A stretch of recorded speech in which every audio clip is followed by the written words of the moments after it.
kalau kita melistriki desa, jangan dilupakan upaya aktivitas ekonominya. Nah, ini memang butuh intervensi tersendiri karena masyarakat butuh bantuan, butuh modal, butuh teknologi baru.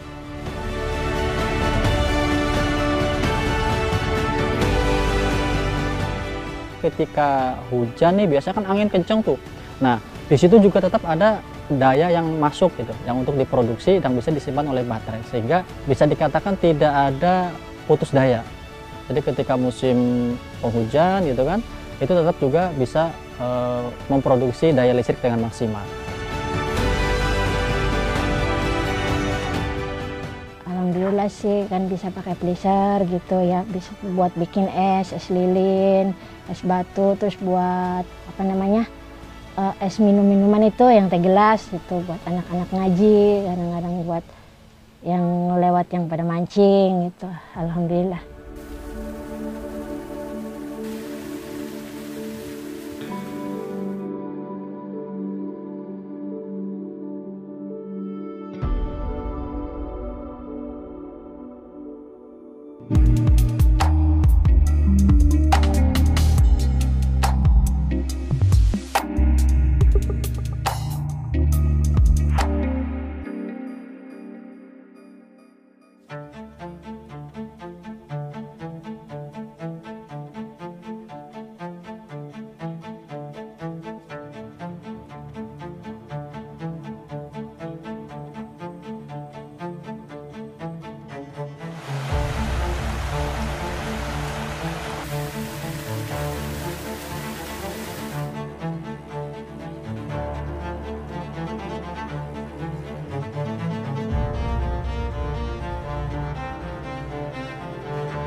Jadi pada saat kita bicara tentang swasembada energi maupun kemandirian energi serta ketahanan energi nasional ya, ini kita sudah memfokuskan masa transisi dari energi fosil ke energi terbarukan, yang tentu saja dari posisi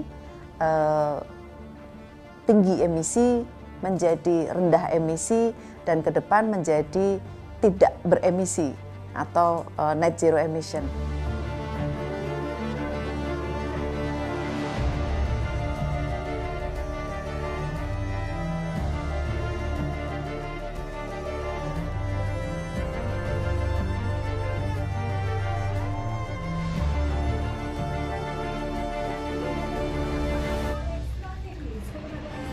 Saat ini memang masih ada sekitar 1,4 juta ya masyarakat belum terlistriki. Jadi ini harus ada percepatan. Nah, waktu kemarin arahan dari Pak Presiden untuk memberikan akses ke semua masyarakat sampai dengan 2029 kita semua harus mempunyai akses terhadap listrik. Nah, sebagian di situ ada masuk energi baru terbarukan juga. Nah, dari proses transisi energi yang kita bicarakan itu, kita ingin mengakselerasi energi baru terbarukan karena sesuai dengan komitmen kita tadi. Nah, pernyataan dari bahwa kita sudah meluncing RUPTL yang baru, rencana umum pembangkit tenaga listrik yang baru itu sampai dengan 10 tahun, ini 71%-nya adalah energi baru terbarukan. Dengan investasi 70% juga dari IPP atau private. Dari target kita di Indonesia, kita itu sudah punya pembangkit listrik sebanyak 105 gigawatt secara total ya, itu semua jenis pembangkit. Nah, saat ini energi baru terbarukan, alhamdulillah dalam waktu 1 tahun ini kita meningkat hampir 2%. Jadi ini satu rekor tertinggi juga. Dalam capaian per 1 tahun kita bisa meningkatkan bauran energi mixnya EBT itu naik 2%. Jadi saat ini sudah mencapai 16,1% dan ini sudah di energi mix di mana sangat sudah inline dengan RUKN kita.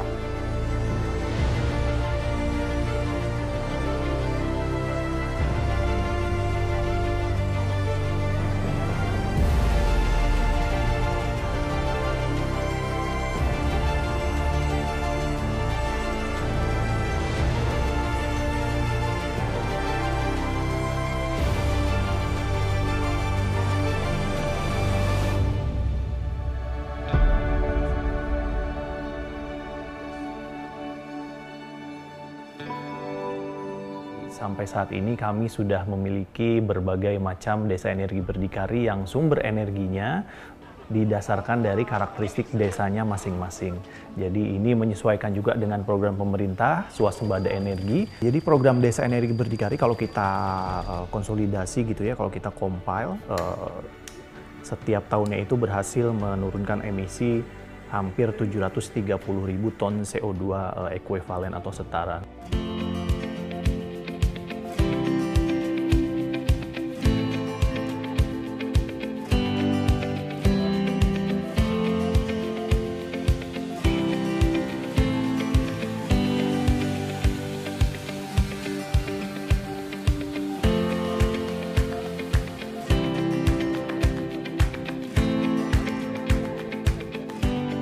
Jadi kalau sumber daya itu dioptimalkan, ada banyak manfaat yang didapatkan oleh desa. Tentunya yang pertama, mereka bisa mendapatkan energi yang berkelanjutan, bersih, berkelanjutan, dan terjangkau. Membangkitkan energi terbarukan di daerah-daerah terpencil itu dengan sumber energi terbarukan tadi, itu lebih murah ketimbang membangkitkan energi listrik dengan menggunakan diesel. Manfaat yang kedua, ya sebenarnya bukan hanya buat masyarakat, tapi buat pemerintah juga adalah bisa mengurangi subsidi listrik. Yang subsidi listriknya itu karena memang biaya produksi tenaga listriknya mahal, karena menggunakan energi fosil. Nah, dengan menggunakan energi setempat, dia akan jauh lebih murah. Manfaat yang ketiga, karena warga desa bisa mendapatkan listrik secara kontinu dengan harga yang lebih terjangkau, maka akan muncul aktivitas ekonomi produktif, di mana dengan memanfaatkan listrik yang handal dan terjangkau tadi, bisa memberikan dampak ekonomi yang lebih besar, bisa menciptakan lapangan kerja di desa, bisa memberikan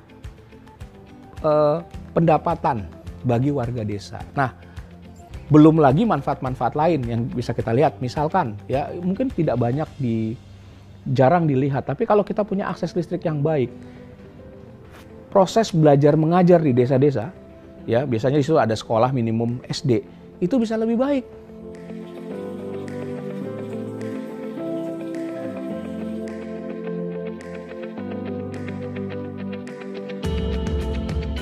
Ya, dulu ya sebelum ada si Desi, saya kan cari air tawar itu ke Nusa Kambangan. Harganya satu brigen itu mencapai 5.000. Alhamdulillah sekarang ada bantuan si Desi, alhamdulillah sangat terbantu.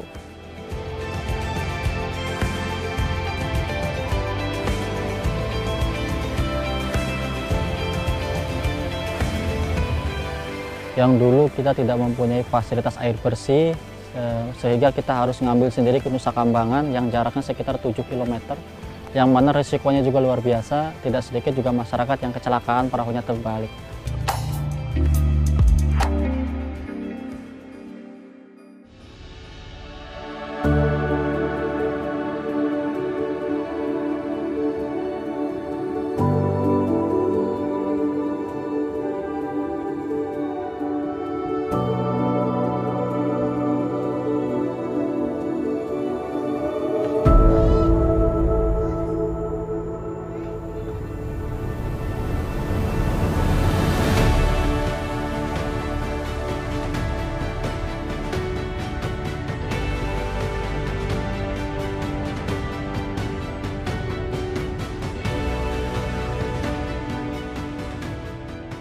Dusun Bondan ini merupakan dusun yang sedikit terisolasi. Ini merupakan wilayah di Desa Ujung Alang, Kecamatan Kampung Laut, yang sebelumnya daerah ini terisolasi, tidak ada aliran listrik. Dengan tidak adanya kesediaan listrik, kita membangun PLTH, pembangkit listrik tenaga hibrid. Di tahun 2017, kita mengembangkan hybrid energi one pool. Ini HEOP ini sangat cocok untuk daerah yang sangat terpencil dan ini sangat simpel. Jadi sebelumnya masyarakat itu menarik kabel secara tidak resmi sejauh 7 kilo untuk mendapatkan aliran listrik. Tapi dengan inovasi-inovasi ini, alhamdulillah dengan adanya pembangkit listrik tenaga hibrid itu bisa menerangi 74 KK.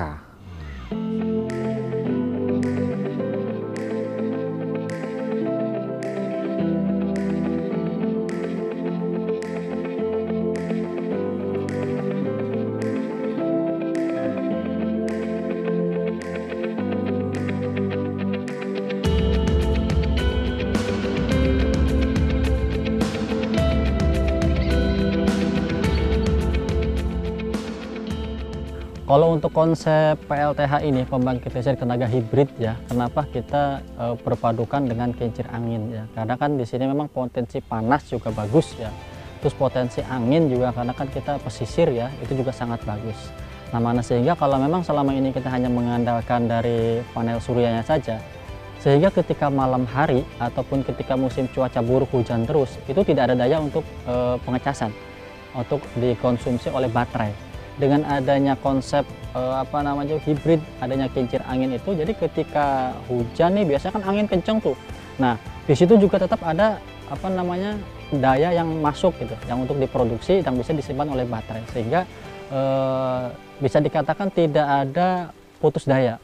Jadi ketika musim penghujan gitu kan, itu tetap juga bisa memproduksi daya listrik dengan maksimal. Kalau untuk dayanya total keseluruhan itu 16.200, yang mana ini mengalir diperuntukkan untuk 74 kepala keluarga. Nah, kalau untuk satu rumahnya, kita per satu rumah nih itu ada namanya KWH meter, itu dibatasi 500 watt per hari. Jadi KWH meter ini secara otomatis ngisi kembalinya itu ketika jam 5 sore. Jadi jam 5 sore itu otomatis ngisi normal 500 watt lagi. Nah,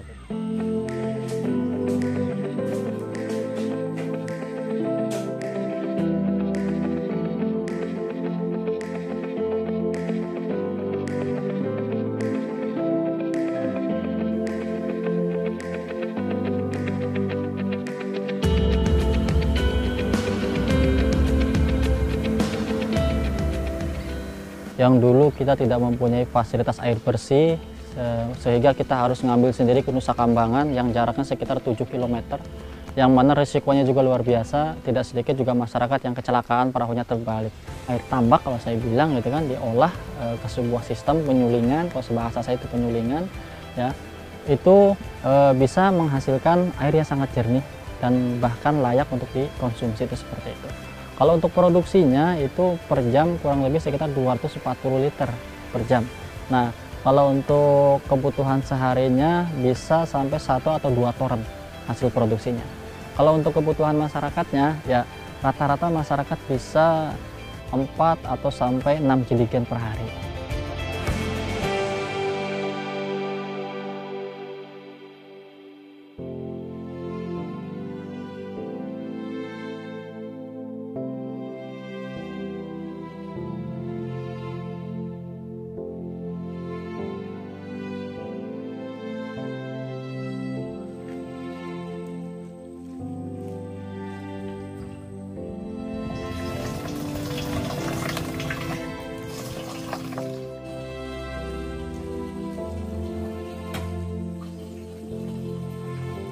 Ya, dulu ya sebelum ada si Desi, saya kan cari air tawar itu ke Nusa Kambangan.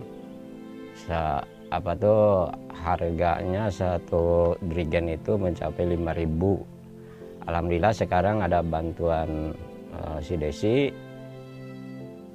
Alhamdulillah sangat terbantu. Satu rigennya itu 1.500 dan juga nggak terlalu repot, risikonya nggak berat lah gitu. Kalau per hari biasanya saya ngisi 3 drigen sampai 5 drigen lah, tergantung kebutuhan sehari-hari, terutama kalau lagi nyuci gitu ya, nyuci pakaian yang membutuhkan banyak itu. Ya harapannya sih setelah adanya penerangan dari PLTH ya harapannya Dusun Bondan ini ya semakin maju, terutama masalah perekonomiannya dan juga masalah lain-lainnya banyak sih ya, keinginan mah ya, terutama semakin maju aja Dusun Bondan gitu.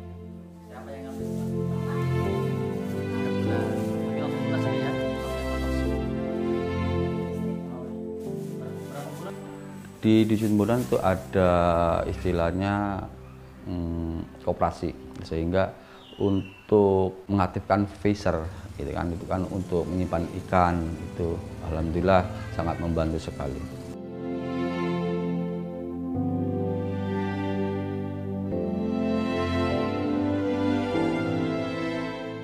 Sebenarnya potensi energi baru terbarukan di sekitar kita itu banyak. Nah, tergantung bagaimana kita bisa mengeksplor itu. Ya, kemauan, mindsetnya yang harus dirubah. Jangan hanya ketergantungan terhadap energi yang berbasis fosil saja.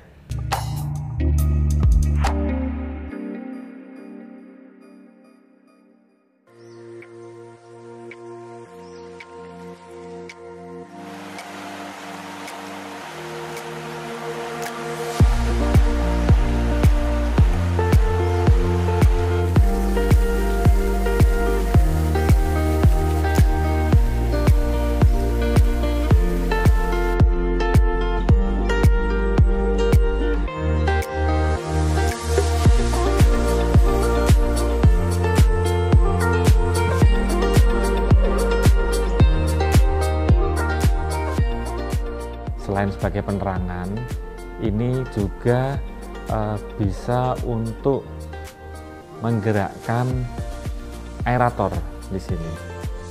Jadi aerator ini untuk meningkatkan suplai oksigen di tambak-tambak masyarakat. Efeknya apa? Efeknya bisa meningkatkan produksi perikanan dari masyarakat sekitar. Dengan adanya listrik, tentunya ada peralatan elektronik di sini, ada freezer, sehingga masyarakat selain menjual hasil olahan mentah, ini juga bisa menyimpan yang kemudian diolah bisa menjadi produk-produk olahan.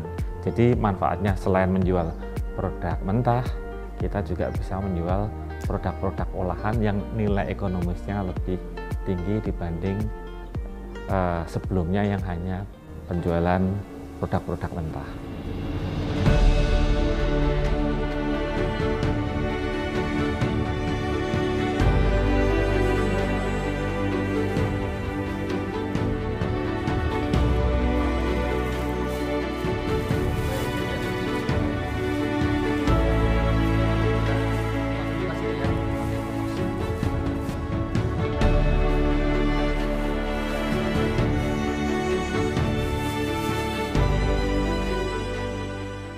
Dulu di Dusun Bondan tidak ada aliran listrik. Nah, sekarang sudah ada PLTH sehingga ada penerangan, itu sangat membantu untuk aktivitas masyarakat Bondan. Itu aktivitas yang paling menyolok satu yaitu penerangan, ya kan? Penerangan di malam hari yang dulunya gelap menjadi terang.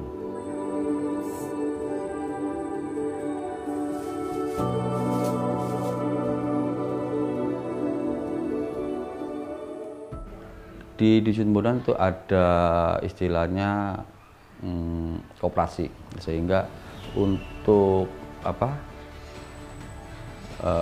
mengaktifkan freezer gitu kan, itu kan untuk menyimpan ikan, itu alhamdulillah sangat membantu sekali. Untuk kegiatan koperasi yang ada di Bondan, salah satunya itu ada produk tersendiri, itu membuat keripik dari ikan.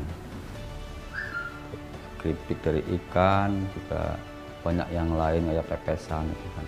Dan menjual udang yang mentah ya kan, di freezer dulu kan, jadi tidak istilahnya busuk seperti itu.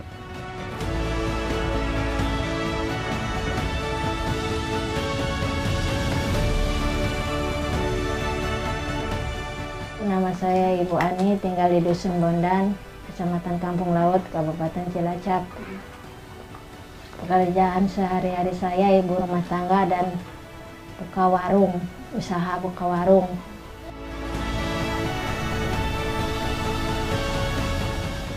Pernah usaha nyoba yang lain, itu apa namanya, home industry, pernah dulu buat keripik udang, keripik kepiting, keripik apa namanya, ikan payus, terus abon, pertamanya buka industri kelompok gitu ya. Alhamdulillah sih kan bisa pakai pleasure gitu ya, bisa buat bikin es lilin, es batu, terus buat apa namanya, es minuman itu yang teh gelas itu buat anak-anak ngaji, kadang-kadang buat yang lewat yang pada mancing gitu. Alhamdulillah.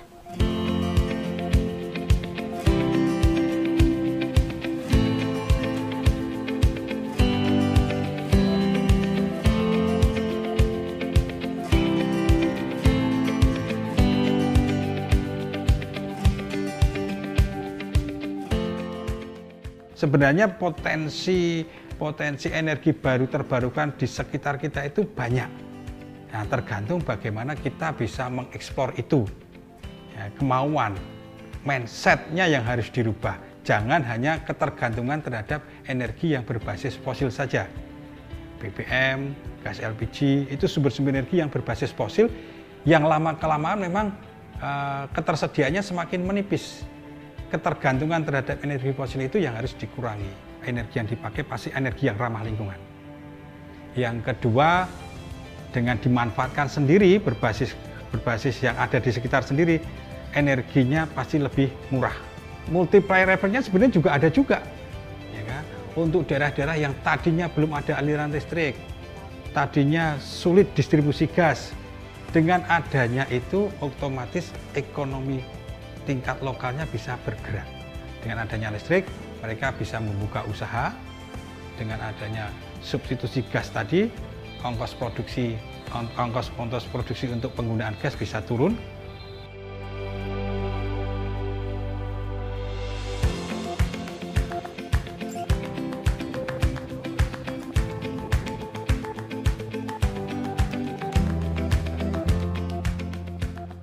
Tantangan terbesar untuk pengembangan desa mandiri energi, khususnya untuk mengembangkan yang bersumber dari energi baru terbarukan, adalah kita melawan mindset kita supaya tidak tergantung terhadap energi yang berbasis fosil yang sudah banyak beredar di kita sejak dulu kala. Kita itu dari dulu sudah dininabubukkan dengan energi-energi yang berbasis fosil, bahwa merubah mindset tidak bisa serta-merta. Merubah mindset itu butuh waktu. Selain APBD membangunkan infrastruktur EBT, kita juga mendorong stakeholder kita di sektor SDM untuk bisa memberikan CSR bantuannya untuk membuat desa-desa mandiri energi yang baru.